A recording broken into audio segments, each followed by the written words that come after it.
I'm Brian Harper. I'm Director of Communications at DAN, and I'm very happy today to be speaking with acclaimed marine photographer, Tobias Friedrich. Thank you very much for the invite. Welcome, Tobias. Yeah, glad to have you. So let's get started. I want to know more about how you got into diving. You know, you're a marine shooter, and how did you come into the world of scuba diving? It's been a long path actually until I was really starting to dive at all, because in my childhood I was watching, because I'm from Europe, I'm from Germany, I was watching the adventures of Jacques Cousteau always, and I was fascinated by the underwater world and what he had the chances to look at and photograph. But I've never really had the interest when I was a teenager. But when I made, or like in Germany, we had like a social year what we have to make instead of the military service, and there one of the guys, I was driving the ambulance there, and one of the others was also a dive instructor. So I was like, okay, I'm going to do this. I'm going to do my dive license. And since then, like everything changed in my life, yeah, by becoming a scuba diver really. And all my holidays, all my free time, all my money went into scuba diving trips. And eventually, I wanted to take a camera, because digital cameras were really rising. We're talking about 22, 23 years ago when I started to dive, and then digital cameras like in 2001, 2002 really came up, and I wanted to of course have one, because I was also interested very much in technical things in this time, like in equipment and in stuff. I was doing a lot of computer stuff as well for work at that point of time when I was planned, and so I took a camera, and because I just wanted to show my family, my friends, how beautiful it is underwater, and how I can express my passion, and to show them what they can't see maybe, or are not able to see. And basically that reason stayed until nowadays. Yeah, I'm still shooting because I want to show the beauty of the oceans and make people see what there is and what we also need to preserve, of course. Wonderful. And so did you have a photographic background before being a diver? Not at all. Yeah, that's all came just by the chance of diving to me. I love to shoot in general, but I never had my own digital camera. And from diving, or through diving, I actually had a reason to buy my own digital camera and figure out how it is. Yeah, and these days I had to look through the internet, of course, to find information, how to shoot, what to shoot, how I set up the light, and etc., etc. So it was a bit of like learning experience and curve, and then still growing, of course. Yeah, so you never stop learning, and this is how I basically how I went up from there on. Everything like somehow escalated. Yeah. Well, it's such an exciting story to have that you got into diving, you loved it, you were immediately hooked, and like you said, all your time and money started going to it, and it was your desire to share that love, that joy with friends and family that led you to get a camera that has now become your career. Yes. So that's such a cool story. So, but you clearly then in that transition from showing photos to friends and family, sharing experiences, to then wanting to share those experiences with the world, you became an artist. How were you an artist in other media besides photography before you began doing that? No, absolutely not. And I had a normal job at these times as well. I was in project management in an IT consulting company and was working there, but I've never, nor my family were no artists, no nothing. And of course, it's not, you don't immediately have good images. So you need to learn, you need to invest a lot of time to find good perspectives, to learn, you train your eye as well for this. And this was definitely a process. But and in the beginning, it was that I just wanted to refinance my trips a little bit. So I started to contact small magazines if I can maybe write a story, etc., to just get more experience in underwater photography. And it never came to my mind that I can actually make a career out of it. Also, in the beginning, of course, the pictures were not there yet. So it was always a learning curve. And then I started in 2007 2007 to write for small magazines, upgraded to a bigger camera, to a DSLR camera, used one, old one, so really slow. And then eventually it became better and better. And what's maybe also interesting is that a few years later, or with the process of becoming better, winning also 1 or 2 photo competitions. Then, of course, the idea was in my head that maybe I can become an underwater photographer. And then I had a sudden stop in the middle of everything what I'd done. I had cancer about 10 years ago, 11 years ago. And it was so bad that I had to stop diving for 1.5 years. It was really all in. I'm super lucky that I'm still alive, actually. And I had half a year of chemotherapy and whatnot. So it was quite a challenge. So I didn't know if I can dive at all afterwards or how long I can live afterwards with this. But luckily all went out very well. But this actually brought me to the decision to not waste my time anymore with a job that was not bad, but there was no passion behind it. Right. So I said, okay, then I choose a different lifestyle now, and whatever it takes, I'm getting all in this as well. I have nothing to lose, and becoming an underwater photographer for full time. And of course, it was also a rough challenge in the beginning, but it was the best decision in my life. And now with the experience I have, I can always say, if anybody wants to do this or wants to fulfill his dreams, is not happy in the job, wants to do something different, it doesn't need to be cancer that makes you go that step. Yeah, just try it. Usually we have nothing to lose, right? Yeah. So it sounds like it's been a very rewarding experience that you were prompted by a very challenging in time, but it has turned out to be a good path. Absolutely. Yeah. Well, so tell me more about your development as an artist. How did you, you said you really weren't an artist before you did this, but clearly you've studied. So I'm interested in, as a, from a technical standpoint, for those in the audience who are watching this, who are themselves underwater shooters, like what practices, what behaviors, what lessons learned, what artistic sensibilities allowed you to develop your eye and develop your ability as a shooter? I think what is really crucial is to look at other images and to analyze them. And as I was maybe a little bit of a technical analyzer before, this was maybe good. And also German, so I like to analyze things, how things are, and this is, and so on. No, I'm just kidding. But for me, in the beginning, it really helped to look at magazines and to look at the photos, to analyze them.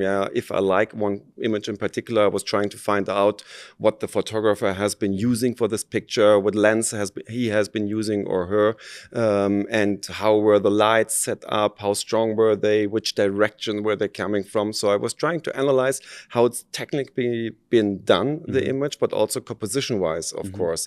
And if you look at a lot of images, and nowadays it's so much easier to take out your phone if you have a free minute and scroll through images on Instagram or on social media, or have a look in the magazine Alert Diver, for example, to see what the professionals are doing, how they're constructing an image, and how what's important for this, what makes an image. And from this I learned a lot, really. And this is not about copying an image or a specific way, but getting a good feeling for a composition in your image and what makes it. But at the end, I think everything, or a good part from composing an image and photographing is your instinct as well. It's like because in underwater we sometimes only have a fraction of a second to compose an image, to be in the right timing and in the right moment as well. This also comes with experience, of course, with diving. So you need to have to dive as much as you can as well, to see animal behaviors, to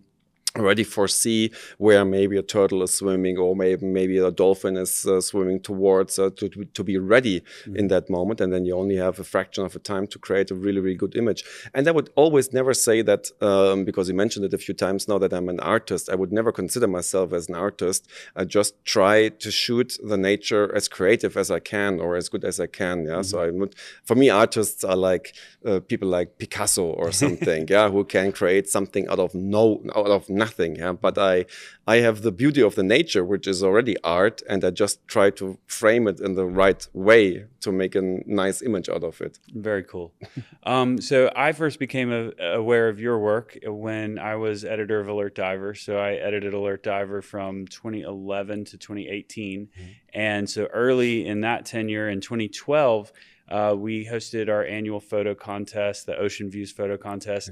And I just was looking through, and I saw that in 2012, you won back-to-back 9th place and 10th place in that particular competition. And what I really appreciated about seeing those images in sequence on our website was your 9th place winning image was a bunch of manta rays schooling, swirling, and the 10th place image was 2 gobies perched on top of each other. And so I loved seeing the diversity of shooting and underwater imaging represented there just in those 2 images, which were seen back to back. So clearly you have shot all over the world. You've shot a variety of species and just different vistas, different views. Tell us about what you like to shoot and what you look for, how you decide where you go, things like that. It can be anything, really. I like all seas, all waters, and this is also probably the most asked question I'm getting is like, where do you like it most? And I can't answer it because I like so many things, so many oceans, so many diversity in the ocean. And I think this is also where my photography is maybe coming to. Yeah. So as you said, the little gobies were on a really normal, regular house reef dive in Egypt, where I found this. The mantas were in the Maldives and the Hanifaro Bay, which is super spectacular to shoot there as well. But but these images are completely different subjects, different types of photography, but still can win in a competition, right? Yeah. So it's not about always being to the most dramatic or fascinating places. Of course, it helps, if you have good subjects like the manta rays, but it doesn't need to be it. Yeah. So everybody can everywhere shoot. If there's water anywhere, I'm always keen to shoot in all places of the world as there's water and there's something interesting to see. So it doesn't matter which way you're going, or what you're doing.